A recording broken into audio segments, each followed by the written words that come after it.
let's take a moment for some true reflection. What percentage of you is driven to drive something based on the status that it represents?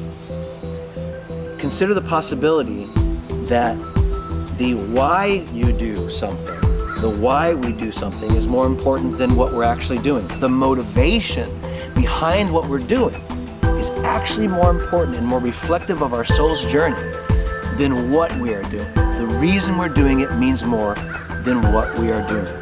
So what percentage do you think you are driven to drive something, or have something, or even wear something in general because of the status that it represents? Now, I know this might be difficult to really get in touch with your soul in this. It's going to be really easy to say, oh, I don't do that at all. But that's probably not being totally truthful.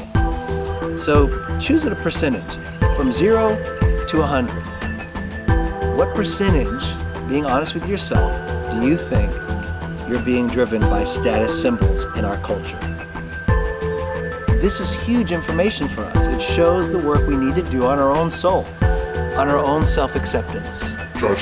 If you happen to drive an SUV, but never really use it for SUV-ish stuff, or rarely ever do, and it doesn't amortize out very well, consider selling it. And in so doing, beginning the work of letting go of this tchotchke mind that actually believes symbols represent the truth of who you are when they actually have nothing to do with the truth of who you are. So consider selling that if you're not really using it for SUV stuff, and getting something that really fits your lifestyle, like, say, maybe a minivan. And then, in the future at least, as we move along, the money that you save by no longer buying into the lie of status symbolism, use that to fuel a dream. Use that to put into your masterpiece, the vision that you and I created. As we use this idea, as we take this very idea and make it a metaphor for all of our life, we can begin to save so much money and so much energy and put that in the direction of our soul.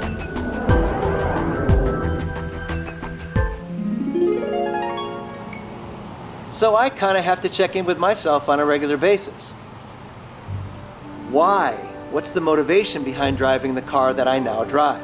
You see, the kids are grown up. I drove that minivan for many years and actually really enjoyed it. Had a lot of fun with that minivan. But now that the kids are grown up and it's just me, now I drive this Boxster. And what's my motivation? What's the motivation? The why am I driving it? That's what matters. And the reason I drive this Boxster is because I feel like a little kid driving a Go Kart all the time. I'm not kidding. I feel like I'm 12 years old, at a Go Kart racetrack. Everywhere I go, it's a blast. It is so fun. And the truth is, I've thought about selling it and getting rid of my Boxster because of the status symbol that it represents. Because I didn't want people to think of me as driving a car because of the status symbol, but that would be reverse mind control.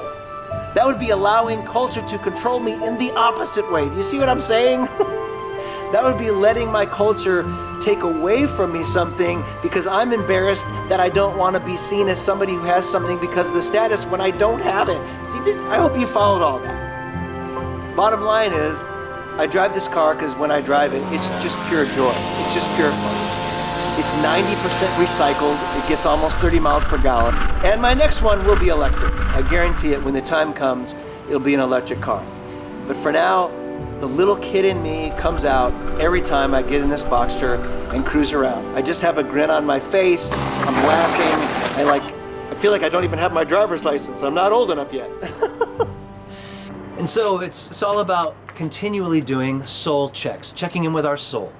What is our motivation? The why we're doing something is more important than the what that we're doing. The car that we're driving, the clothes that we're wearing. Here's one. Are we volunteering because we want to be seen by others as a person who volunteers? Or are we volunteering because we actually want to help create a better world through the act of volunteerism? And let me say, hey, I'm not knocking the percentage of us that wants to be seen as a volunteer. There's a percentage of us. But it's about moving closer and closer and closer to being free of what other people think about us and moving sincerely with our soul.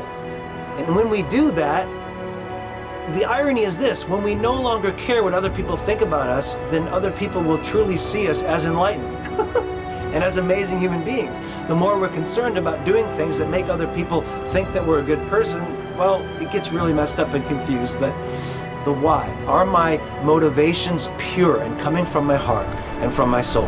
And so it's just about moving in that scale closer and closer to 100% soul, 0% ego. And hey, we all got a lot of work to do there. I do, we all do. Let's rise above it now. Let's take a deep breath with me. Take a deep breath in with me. In through your nose. Virtually in your mind, smell this amazing blossom with me. In through your nose, out through your mouth. And just let stillness come to your heart. And know that you are the greatest miracle on this earth. You are the status symbol. Say that with me. I am the status symbol. Together, I am the status symbol. I am the Porsche. Together, I am the Porsche. I am the multi-million-dollar home. Together, I am the multi-million-dollar home. I am all of these things. Together, I am all of these things. And I'm awakening to this truth now. Together, and I am awakening to this truth now. All right. And so, it's time to do a little journaling.